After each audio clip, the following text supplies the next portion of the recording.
สมัยเลอสบายดีไม่ได้ฝากพี่น้องมาเฮ็ดอันน้ำข้าวปุ่นแบบลาวหอเนาะสำหรับสูตรและวิธีเฮ็ดทำมาตามมาชมกันเบิ่งเลยในหม้อเนี่ยข่อยใส่น้ำ2 ลิตรก็จะมีข่าใน30 กรัมซอยเห็ดเป็นเปียงบางๆแบบนี้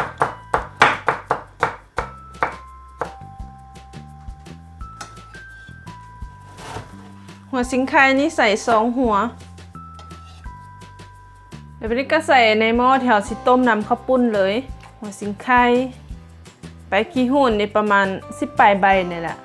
ใส่เกลือลงไป1 บ่วงตักกินแล้วนี้ก็ต้มให้มันฟดแล้วจึงเอาปลาลงเนาะอันนี้เขาต้มน้ำมันฟดแล้วนี้ค่ะก็จะเอาปลาลงพี่น้องปลาเนี่ยเขาล้างให้สะอาดอันเงือบเนี่ยค่ะก็ตัดออกเนาะเป็นหอกเป็นหางเนี่ยค่ะก็ตัดออกล้างด้วยเกลือขัดด้วยเกลือเด้อมันจึงบ่ขาวปลาเนี่ยค่อยใส่โลนึงลงปลาแล้วก็ต้มปลาไว้แบบนี้บ่ต้องไปคนมันสีขาวเดี๋ยวนี้ก็ต้มจนมันสุกพอแหละประมาณ30 นาทีอันนี้ฮักก็สิมาตำน้ำหนาข้าวปุ้นเขาเนาะใส่ข่าลงไป30 กรัมใบขี้หูดซอยนี่ค่อยใส่อัน10 ใบเด้อถ้าว่าเขามีมักขี้หูดเขาก็ซอยเอาแต่เปลือกมันตำใส่มันก็สิหอมเนาะแล้วก็ใส่อันกระเทียมลงไป80 กรัมแล้วก็ตำให้มันมุนเมื่อเขาตำอันกระเทียมค่ะมันมุนแล้วบัดนี้ฮักก็ใส่อันหอมบัวแดงลงไปหอมบัวแดงนี่ค่อยใส่อัน150 กรัมเด้ออันนี้ก็ตั้มให้มันเข้ากันให้มันมุนละเอียดอันนี้เราตั้มมุนละเอียดดีแล้วเนี่ยก็ใส่อันพงปาปริกาลงไปบ้านเฮากะสิแม่นมักเผ็ดใหญ่เนาะมักเผ็ดน้ำหนาข้าวปุ้นนะพี่น้องก็สิใส่อัน3 บ่วงตักกินแล้วแต่ผู้มักบางคนก็สิมักสีแดงเด้อใส่ตามใจเฮามักหั่นแหละแล้วนี้ก็ตั้มให้มันเข้ากันเดี๋ยวพี่น้องตั้มจนมันมุนละเอียดเข้ากันดีแบบนี้เด้สีมันก็สิงามพี่น้องเรียบร้อยแต่เป็นหาสิกลับไปเบิ้งป่าเขาเนาะ30 นาทีป้าเขามันก็สุกแล้วพี่น้องตักขึ้นเลยอันนี้ก็สิแมนนั่งหมูพี่น้องหมูนี่ค่อยเอาไปลวกแล้วเด้อลวกแล้วก็ล้างน้ำเย็นให้มันสะอาดก่อนมันจึงบ่ขาวหรือว่าพี่น้องคนอยากใส่หมูบดก็ได้เด้อเอาไปผัดน้ำนี่ค่อยสิใส่นั่งหมูซอยเห็ดตอนละคำประมาณนี้ถ้าว่าบ่มักก็บ่ต้องใส่เนาะนางหมูนี่ข่อยใส่200 กรัมมักลายก็ใส่ลายแล้วเนาะแล้วบัดนี้ฮักก็สิเอาใส่ในหม้อน้ำข้าวปุ้นเฮาเลยแล้วบัดนี้ก็ใส่ปลาแดกลงไปพี่น้องปลาแดกนั่นข่อยใส่จอง1เด้อน้ำข้าวปุ้นลาวเฮาส่วนหลายจะเน้นปลาแดกแล้วก็ต้มปลาไว้แบบนี้เฮาจะพรไฟลงใส่ไฟกลางเด้อแล้วบัดนี้ฮักก็สิมาใจปลาใจเอาแต่ซีนมันเด้อเอาใส่โคกเลยป่านี่เพื่อใส่ป่าอย่างก็ได้เด้อแล้วแต่เขาหาได้เดี๋ยววันนี้ก็ตำโบให้มันมุนลายนะพี่น้องตำพอให้มันแตกหน่อยนึงเดี๋ยวค่อยตำประมาณนี้ใส่เบอร์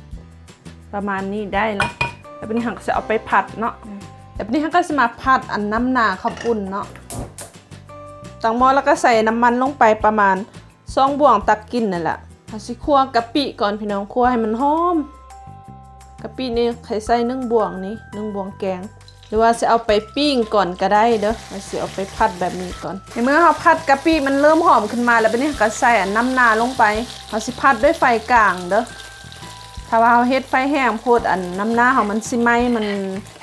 บ่แซ่บได้พอให้ผัดไปจนหอมบัวแดงกระเทียมมันเริ่มหอมขึ้นมาแล้วเราจึงใส่หัวกะทิลงไปเนาะอยู่บ้านเฮามันจะมีห่างกะทิให้เอาห่างกะทิใส่แทนน้ำลาได้เด้อมันก็สิแซ่บเนาะในเมื่อเฮาคั่วน้ำหน้ามันเริ่มหอมขึ้นมาแล้วบัดนี้ก็ใส่หัวกะทิลงไปกะทินี่ค่อยใส่500 มิลลิลิตร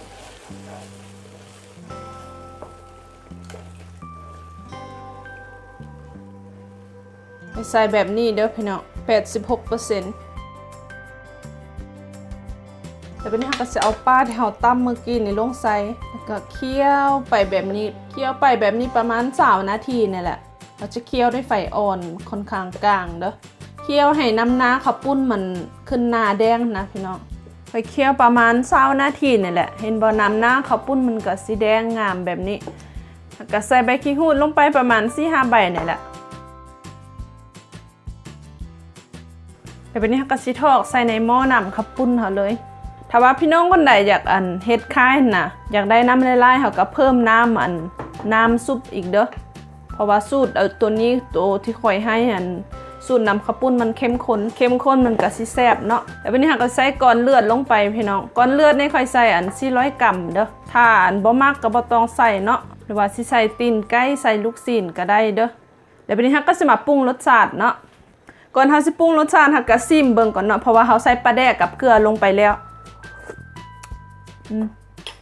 ก็ยังบ่ได้ใส่แป้งนัวกับน้ำตาลเนาะแต่วันนี้ก็ใส่แป้งนัวลงไป2 บวงกาแฟแป้งนัวนี่ถ้ามักหลายก็ใส่หลายเนาะถ้าบ่มักเราก็ใส่ผงคาโนแทนได้ใส่น้ำตาลลงไป2 บวงตักกินแต่แซ่บขนาดแล้ววันนี้เราก็ต้มโตอีกประมาณ5 นาทีแล้วให้มันเข้าเนื้อเข้านั่งกันนะพี่น้องนี่เราก็ปิดไฟเลยส่วนเนื้อหรือว่าผักก้ามผักกระเมียนมักถั่วงอกข้าวปุ้นกระเมียนผักกะหล่ำแครอทหอมลาบแล้วก็หอมป้อม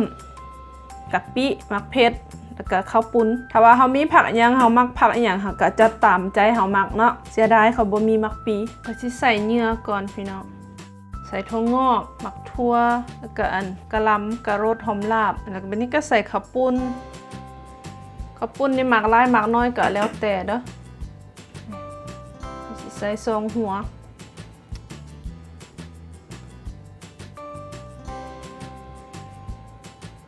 แบบนี้ก็ตักน้ำข้าวปุ้นใส่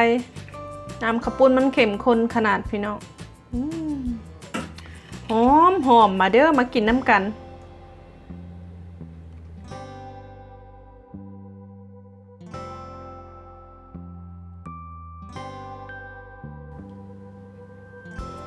ใส่หนังหมูลงไป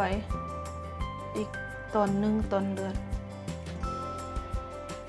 ก็ค่อยมักทั่วใส่ตืมถั่วงอกเนาะแต่แซ่บขนาดพี่น้องมาเด้อมากินน้ำกันข้าวปุ้นน้ำมันเข้มข้นขนาดพี่น้อง